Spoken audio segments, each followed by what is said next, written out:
Калі ў гэтай прэзідэнцкай кампаніі і была некая інтрыга, то она знікла даволі хутка, ужо ў кастрычніку.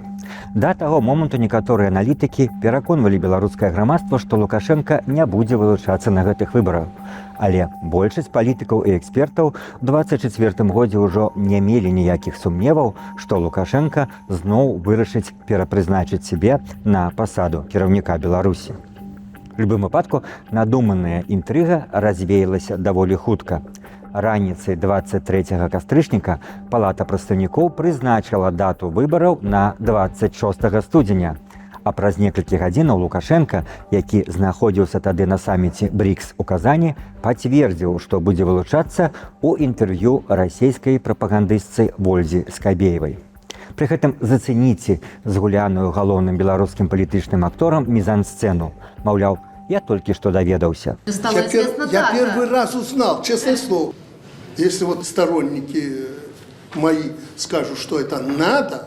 Казанае Лукашенкам слово «надо» прогучало як стартовый свисток для целой армии номенклатуры и пропагандыстаў. По всей краіне пошли так званые флеш-мобы, на якіх рабочие, калгасники и навуковая и творчая интеллигенция у адзіным, хотя и прымусовым порыве кричали «надо». Надо! Надо! Надо! Надо! Надо! Конечно, надо. Ребята, надо? Надо! Надо! Я тобою весу нагожусь, моя белая Русь. Удзельнікі мізансцэны нават нібыта не заўважалі горкую іронію гэтага перформансу. Бо лягічна было б крычаць «надо», каб угаварыць чалавека пагадзіцца намі пакіраваць. А калі той уже абвясціў сваё рашэнне, воклічы «надо» выглядалі даволі смешна. Выбары Беларусі адбываюцца ва ўмовах палітычнага крызісу, шырокамаштабных рэпрэсій і паводле міжнародных арганізацый носяць несвабодны і недэмакратычны характар. Ніводзін з кандыдатаў у час збору подпісаў і выступаў на тэлевізіі і радыё не крытыкаваў Александра Лукашэнку і не прапаноўваў выбраць прэзідэнтам новага чалавека. З 2001 году міжнародная супольнасць і незалежныя назіральнікі не прызнаюць вынікаў прэзідэнцкіх выбараў у Беларусі. Урэшце адразу пасля заявы Лукашэнкі імітацыя выбарчага працэсу пакацілася па звыклай каляіне. Сталі з'яўляцца ініцыятыўныя групы, вылучацца так званыя кандыдаты. Як выглядае, выбарчая кампанія паставіла відавочны рэкорд у максімальнай незацікаўленасці грамадства гэтым працэсам. Упершыню ў гісторыі беларускіх прэзідэнцкіх кампаніяў на выбарах не было рэальна альтэрнатыўнага кандыдата. Стваралася нават уражанне, што на пачатку кампаніі у яе аўтараў былі розныя варыянты канчатковага сцэнару і падгонка ішла ў працэсе. Многі, відаць, ужо забыліся, як у першыя дні былі вылучаныя Вольга Чемаданова і Сяргей Бобрыкаў. Прызнайцеся, ужо і не памятаеце такіх, бо іхнія хвіліны славы працягнуліся зусім нядоўга. Ужо праз некалькі тыдняў пасля вылучэння і прадстаўніца Беларускага саюза жанчын Чемаданова і старшыня Беларускага саюзу афіцэраў Бобрыкаў зняліся і адмовіліся ад так званай барацьбы. Найпрыгажэй патлумачыў матывы такога кроку афіцэр Бобрыкаў. Чтобы обеспечить сплоченность офицерского корпуса, чтобы не допустить никаких двояких мыслей среди военных, чтобы поддержать действующий курс нашего государства и нашего лидера, мной было принято сегодня такое решение. Але сваё тлумачэнне найбольш адпаведнай рэальнасці даў і сам Лукашенко. Ну, выдвинули. Оля Чемоданова у нас была. И Бобрыку. Ну, нормальные люди. Конечно, они сторонники президента. И они шли, как я сказал, зная почему. Мы знаем, что президент выиграет. Мы будем их... Но мы не дадим его там обидеть. Как будто меня кто-то мог обидеть. А потом посмотрели, внутри организации не очень это понимают, они лучше говорят, мы снимемся. Таким чынам, сцэнар падкарэктаваўся і набыў закончаныя абрысы. На ролю масоўкі прызначылі прадстаўнікоў зарэгістраваных палітычных партыяў, тых трох, якія выжылі пасля зачысткі палітычнага поля. Адпаведна, старшыня ліберальна-дэмакратычнай партыі Олег Гайдукевіч, лідар праўладнай камуністычнай партыі Беларусі Сяргей Саранкоў і старшыня рэспубліканскай партыі працы і справядлівасці Александр Хижняк. А таксама асабняком стаіць Ганна Канапацкая, былая актывістка апазіцыйнай аб'яднанай грамадзянскай партыі, былая дэпутатка палаты прадстаўнікоў і кандыдатка на прэзідэнцкіх выбараў 2020 году. Усе гэтыя кандыдаты з непадробнай шчырасцю дэманстравалі ў сваіх сацыяльных сетках фотаздымкі агітацыйных пікетаў, на якіх не было не тое што масавасці, а зусім ніякіх людзей. Допісы Ганны Канапацкай Фейсбуку лайкалі і каментавалі некалькі чалавек. Аднак нейкім загадкавым чынам усе гэтыя прэтэндэнты нібыта набралі неабходныя 100 000 подпісаў для рэгістрацыі. Мала хто з беларусаў бачыў пікеты гэтых кандыдатаў. Цяжка ўявіць, што ў цяперашняй рэпрэсіўнай атмасферы людзі будуць падпісвацца за кагосьці, акрамя Лукашэнкі.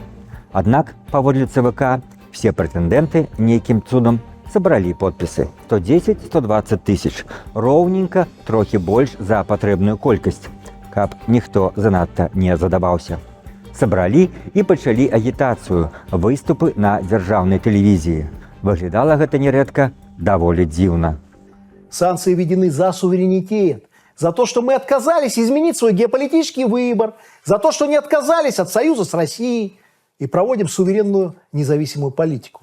И то, что мы не продали свою землю, не отдали свои предприятия и хотим сами, в конце концов, решать свою судьбу. А они хотят грабить нас. Они не могут, Запад, жить за свой счет. Не хотят. После 2020 года мы сохранили и укрепили свою страну. И вы спросите меня, так зачем же я выдвигаюсь кандидатом в президенты? Ну, сапраўды ж, добрае пытанне, навошта яны все вылучаліся? Аднак адказ даволі празрысты, бо так выглядаў распрацаваны сцэнар. Напрыклад, кандыдат ад камуністаў Сергей Саранкоў паўстаў у вобразе строгага і радыкальнага прыхільніка сталінізму і савецкага ладу. Мы предлагаем закрепить в Конституции запрет на приватизацию госпредприятий и производств, которые являются экономикой и градообразующими. Обостренное чувство социальной справедливости белорусов само диктует, какой должна быть государственная идеология. Идеологией белорусского социализма. Сегодня мы должны героизировать социализм, вернуть правду о героической роли вождя трудового народа Иосифа Виссарионовича Сталина. Но и предлагается запретить деятельность казино и азартных игр, начать государственную борьбу с проявлениями разврата и содомии, ввести уголовную ответственность за пропаганду и практику ЛГБТ. Такім чынам, размеркаваныя кандыдатам ролі склаліся ў наступную, спрыяльную для галоўнага героя карціну. Гайдукевіч і Хижняк проста падпевалы галоўнага актора. Гайдукевіч больш скандальны і харызматычны, Хижняк сумны і незапамінальны. Канапацкая – падазроная лібералка, якая крытыкуе рэальную апазіцыю, але выконвае функцыю нібыта альтэрнатыўнай кандыдаткі.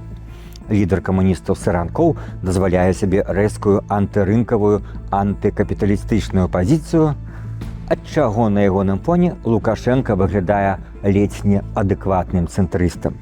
Канапацкая, напрыклад, за тыдзень да выбараў прадэманстравала фотаздымак, на якім можна бачыць цэлую залю гледачоў. Гэта была сустрэча з работнікамі Менскага трактарнага заводу. Наўрад ці многія павераць, што ўсе гэтыя людзі добраахвотна прыйшлі паслухаць нібыта апазіцыйную кандыдатку. Падобна, што яны цалкам запоўнілі залю менавіта на загад адміністрацыі прадпрыемства. Палітычна актыўныя людзі сталі задавацца пытаннем, колькі ж працэнтаў напішуць Ганне Канапацкай, якое месца ёй дадуць у выніковых пратаколах. Ну і традыцыйна цікаўным людзям засталося гадаць, колькі працэнтаў не пасаромеецца намаляваць сабе сам Александр Лукашенко.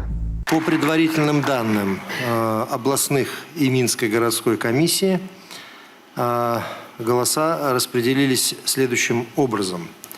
Гайдукевич Олег Сергеевич – 2,2%.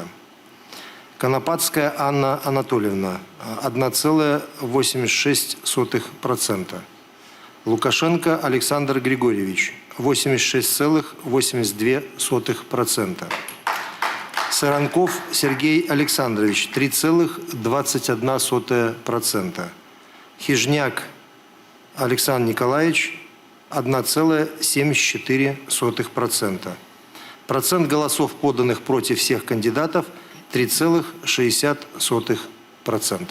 Памятаеце, у пачатку нашага відэа мы гаварылі пра адзіную інтрыгу, якая знікла ўжо ў кастрычніку 24 году, калі Александр Лукашенко заявіў пра сваё вылучэнне. На самой справе, галоўная інтрыга гэтых выбараў, як мне здаецца, в наступным. Ці стане гэты тэрмін апошнім ва ўладзе для Александра Лукашэнкі?